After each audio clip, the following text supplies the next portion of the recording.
Muy buenos días, estimados jóvenes. Un gusto volverlos a ver. Quien les habla, el psicólogo Abel Soto Albornoz. Encantado de reunirnos por este medio para empezar con nuestra clase del curso de Cívica. El día de hoy vamos a tocar el tema del Estado. Vamos a ver qué cosa es el Estado. Bien, empezaremos haciendo la definición del Estado. ¿Qué es el Estado? El Estado es la nación jurídica y políticamente organizado sobre un territorio el cual le es propio. A ver, de acá vamos a ir nosotros tomando algunos puntos de suma importancia. Nos dice que es políticamente organizada, ¿ve? Es políticamente organizada. ¿Qué significa? Que el Estado está constituido sobre todo que nosotros ya conocemos por sus poderes. Poder ejecutivo, el poder legislativo y el poder judicial. ¿Está bien? ¿Para qué? Con la finalidad de proteger al Estado, es decir, a su territorio, a su comunidad.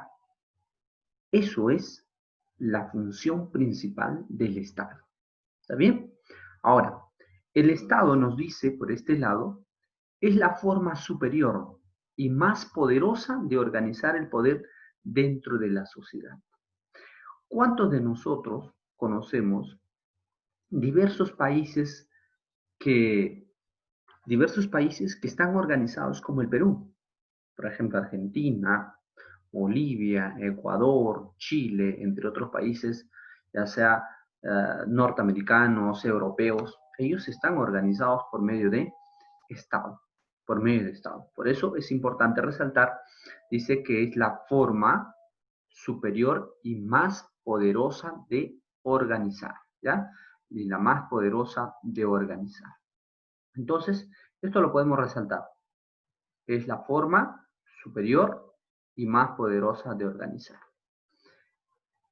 Por este lado, vamos a ir viendo algunos elementos del Estado. ¿Cuáles son esos elementos del Estado? Dentro de ella, dentro de ella, se tiene lo siguiente. Por acá, la nación. Esta parte, la nación. La nación nos dice que es la población o grupo de personas que residen dentro de un espacio geográfico. Allá dice residen dentro de un espacio geográfico. Allí residen. Estos grupos se mantienen unidos, ¿por qué? Por sus costumbres, por su idioma y también por su pensamiento, es decir, por sus ideales. Esa es una nación, grupo de personas. ¿Nosotros somos una nación? Sí. ¿Somos un grupo de personas que tiene un espacio geográfico? Sí. ¿Que años anteriores estábamos en conflicto territorial con otros países? Sí. Porque en ese territorio había riquezas. Por ejemplo, ese conflicto entre Perú y Chile, ¿por qué fue? Por el guano y salitre, porque queríamos defender el territorio nacional. Ahora, también nos dicen que este conjunto de personas tienen una misma característica, es decir, tienen su misma costumbre, tienen una misma ideología. Y nosotros si nos descentralizamos, si hablamos, por ejemplo, de las regiones, la región Amazonas tiene una cultura, la región Huánuco tiene otra cultura, la región arequipeña tiene su cultura, que es característico de ellos. Y todo eso corresponde a nuestra nación. Por este lado tenemos al territorio. ¿Y qué es el territorio? El territorio vendría a ser el espacio geográfico donde reside este grupo de personas. ¿Cuál es el territorio de los huanuqueños? ¿Cuáles son? Bueno, conformado por las 11 provincias de nuestra región de Huánuco, ¿verdad? Por todos sus distritos, por todos sus caseríos, por todas sus comunidades. Esto es el territorio huanuqueño, ¿sí? Y el territorio peruano también. con sus limítrofes, ¿verdad? Por el este, oeste, norte y el sur. Nuestro territorio es, dice, inviolable, es decir, nadie tiene por qué ingresar a nuestro territorio y generar, pues, conductas inadecuadas. Es más, nadie puede venir a nuestro territorio a realizar lo que se les venga en gana. No se puede realizar. Por eso se dice es inviolable. Por acá tenemos al territorio. Nuevamente el territorio. Este territorio comprende lo siguiente. Comprende el suelo y el subsuelo. ¿Y qué es el suelo y el subsuelo? Comprende su sistema geográfico, sus valles, su pampa, su selva, inclusive sus riquezas. Inclusive sus riquezas. Claro. Eso comprende el suelo y el subsuelo. Profesor, entonces quiere decir, si a nosotros nos corresponde un espacio determinado, quiere decir que yo tengo un derecho por debajo de la superficie terrestre. ¿También me corresponde? Sí. Ese es el subsuelo. Ese es el subsuelo. ¿Ya? Y alrededor tenemos pues valles, tenemos pampas, tenemos quebradas. Eso también nos corresponde. A eso se refiere el suelo y el subsuelo. El dominio marítimo. Dominio marítimo. ¿Comprende qué cosa? El mar. Esta parte. Comprende el mar. Adyacente a sus costas, así como su lecho y subsuelo. ¿Hasta cuánto? Hasta unas 200 millas. ¿Qué significa eso, maestro? ¿Qué significa? Significa que si el Estado peruano tiene un límite con el Océano Pacífico, entonces, para el Estado peruano, ¿cuánto le corresponde ese espacio marítimo? Nos dice hasta un 200 millas, hasta 200 millas le corresponde a la costera peruana, ¿sí? Y profe, por el subsuelo también de la misma forma, ¿no? Aunque por el subsuelo pues no podemos hablar de esa medida. El espacio aéreo, de la misma forma, es el que cubre su territorio, dice su territorio y también el mar adyacente. ¿Hasta dónde también? Hasta unas 200 millas, hasta unas 200 millas. Muy bien.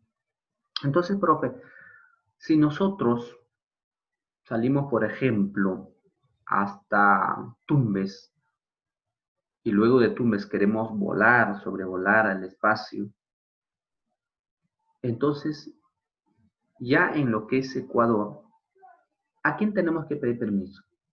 Al Estado ecuatoriano, ¿sí? Al Estado ecuatoriano. Allí tenemos que pedir permiso, porque tiene que ser al límite de su territorio. Su territorio es en esta parte y termina en esa misma dirección. Y la altura tiene que ser hasta 200 millas. El otro punto es la organización, ¿ya? Es la organización. ¿Y qué es la organización? La organización se establece mediante un conjunto de leyes, instituciones, entre otros, que dan conformidad al aparato del Estado. El Estado nos dice que se va a organizar por medio de organizaciones. Por medio de organizaciones. Por ejemplo, en esta ocasión, el Estado se está organizando por regiones. Y estas regiones se organizan por distritos. Estos distritos se organizan por caseríos. Estos caseríos se organizan por anexos y los anexos por pequeños barrios, ¿no? Pequeños grupos de personas que forman en un territorio nacional. Entonces, a todo ello se le llama organización. Luego tenemos a la soberanía. ¿Qué es la soberanía? La soberanía es la capacidad que tiene el Estado, capacidad que tiene el Estado, ¿ya? De hacer que dentro de su territorio imperen sus leyes. Aquí tienen que imperar sus leyes y las decisiones de su gobierno. Quiere decir que dentro de su territorio va a imperar las leyes, las normas, las decisiones, los decretos, las ordenanzas, pero dentro del territorio. ¿Qué pasa si Martín Vizcarra dice todo el Estado peruano, incluido el ecuatoriano, van a romper o van a volver a su estado normal de convivencia sin guardar la cuarentena? ¿Qué es lo que va a suceder? El Estado peruano, sí, está en la obligación de cumplir esas normas, esos decretos, pero el Estado ecuatoriano no, porque no le corresponde. El quien tiene que establecer es su propio gobierno ecuatoriano, ¿correcto? Entonces, por eso dice que es la capacidad que tiene un Estado de hacer que dentro de su territorio impere sus leyes y las decisiones del gobierno. Vamos a ver por acá algunas características muy importantes del Estado peruano. ¿Cuáles son esas características? Vamos a ver la forma del Estado. ¿Cómo es nuestra forma del Estado? Primero, es republicano. También es democrático, es social, es independiente y soberano. ¿Ya? Eso es la forma del Estado. Republicano, democrático, social, independiente y soberano. Republicano viene del vocablo res, que es cosa, pública, que es pueblo, es decir, que pertenece al pueblo. Es decir, que pertenece al pueblo. ¿Correcto? Muy bien. Por aquí vamos a ir cambiando el colorcito de nuestro punterito. Vamos a poner esta parte. Ya. Democrático viene de la palabra demos, que es pueblo, kratos, que significa gobierno, autoridad. O sea, la autoridad del pueblo delegada a los gobernantes para que conduzcan el destino de la nación. Autoridad, entonces, del pueblo. Es la autoridad del pueblo. ¿Está bien? Eso es democrático. Quiere decir que esta autoridad ha sido elegido bajo una consulta popular. Social, según este principio, es el pueblo, nación o colectividad lo que le interesa al Estado por encima de los intereses individuales. Quiere decir que el Estado va a preocuparse no solamente por la parte individual, sino tiene que ser de la forma global, es decir, por la sociedad en general. Por eso dice por la colectividad.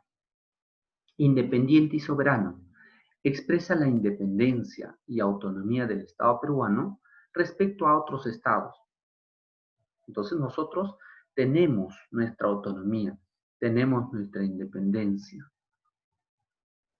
Soberanía es la capacidad, nos dice que es la capacidad del Estado de darse leyes y gobernarse. ¿Ya? Eso es soberanía. De darse leyes y gobernarse en base a estas leyes. Y gobernarse en base a estas leyes. Por este lado,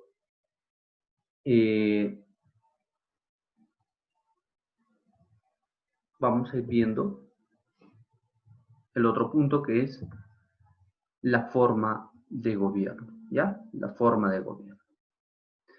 Nuestra forma de gobierno, a ver, vamos a ir cambiándolo acá. Un amarillito para resaltar. Nos dice que es unitario, es representativo, es descentralizado, ¿ya? Y también tiene un principio de separación de poderes. Principio de separación de poderes. ¿Correcto? Ya. Entonces, continuamos para este lado.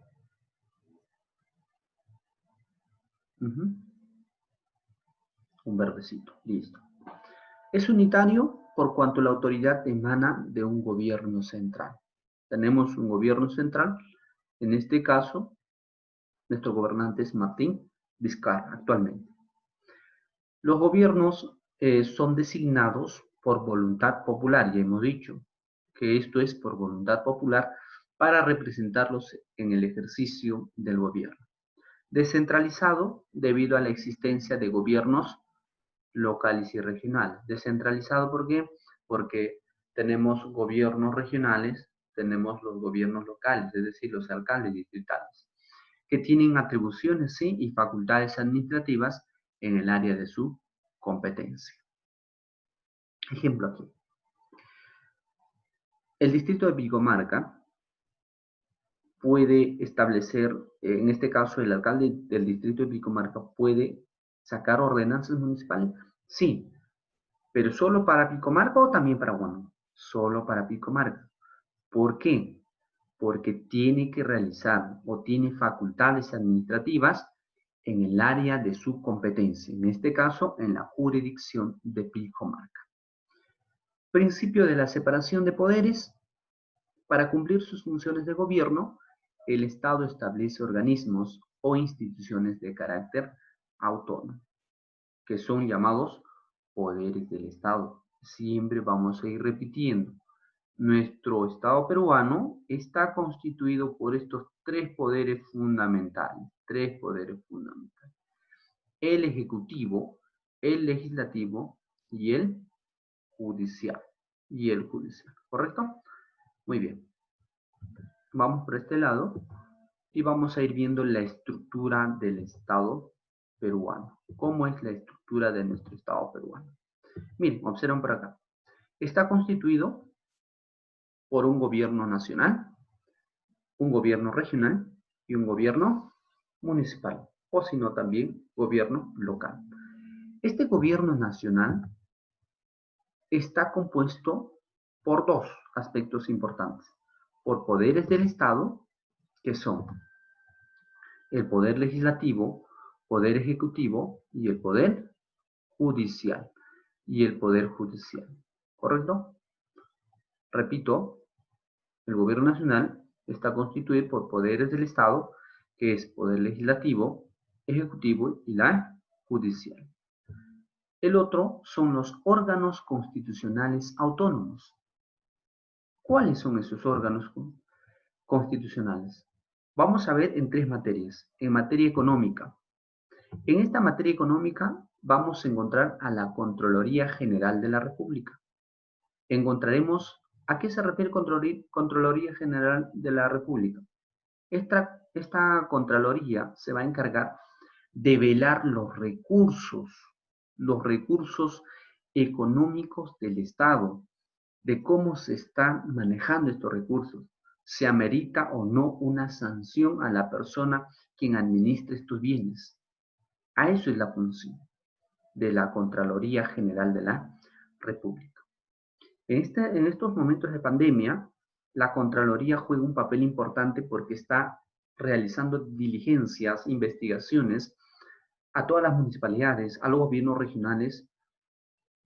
¿Por qué? Porque están utilizando recursos del Estado, pero de manera no adecuada, ¿no? De manera bochornosa. Por ejemplo, se ha visto que en nuestra Policía Nacional se ha invertido tantos millones de soles y están haciendo pasar unas mascarillas de una tela simple que en su costo real estaría promediando, son 52 soles, pero lo están haciendo pasar por un costo de 25 o 30 soles. Entonces, esas acciones tiene que controlar la Contraloría General de la República.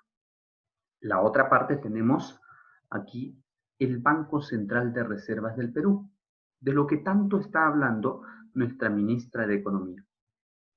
Aquí, el Banco Central de Reservas del Perú es el encargado, es una entidad encargada de velar sobre el aspecto monetario de los movimientos financieros que se dan en nuestro país, ¿ya?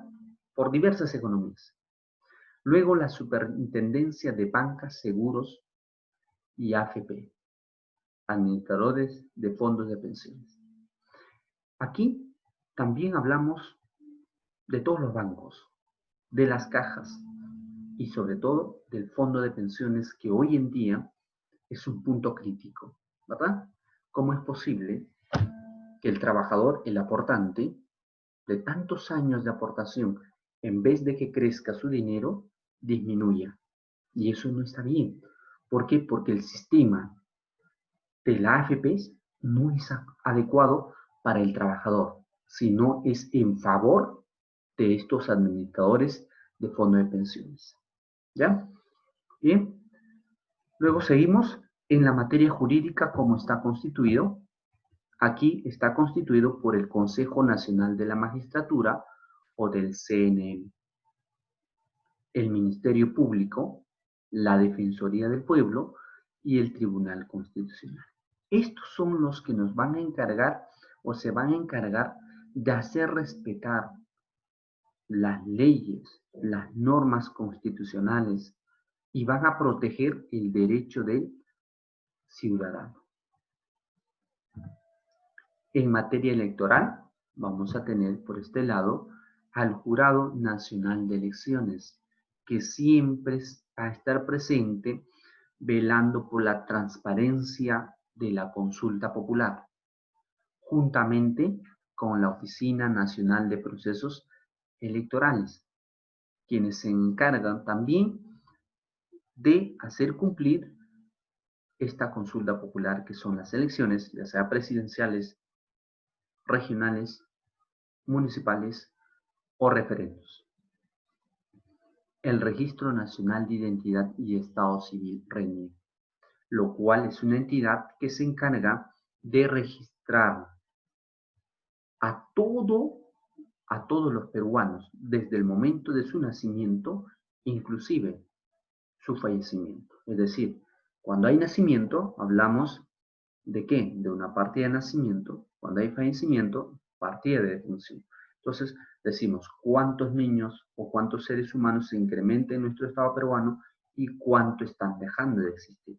De eso es la RENIEC. Sobre todo, velar por la información verídica de las personas, en este caso, que corresponden al Estado peruano. Bueno, en los gobiernos regionales. Aquí, la estructura orgánica básica de los gobiernos regionales está conformada sobre todo por el gobernador regional. En este caso, por ejemplo, Huánuco es una situación polémica de nuestro gobernador regional, Juan Alvarado. Los consejeros regionales de cada provincia. Consejo de Coordinación Regional. La Asamblea Nacional de Gobiernos Regionales.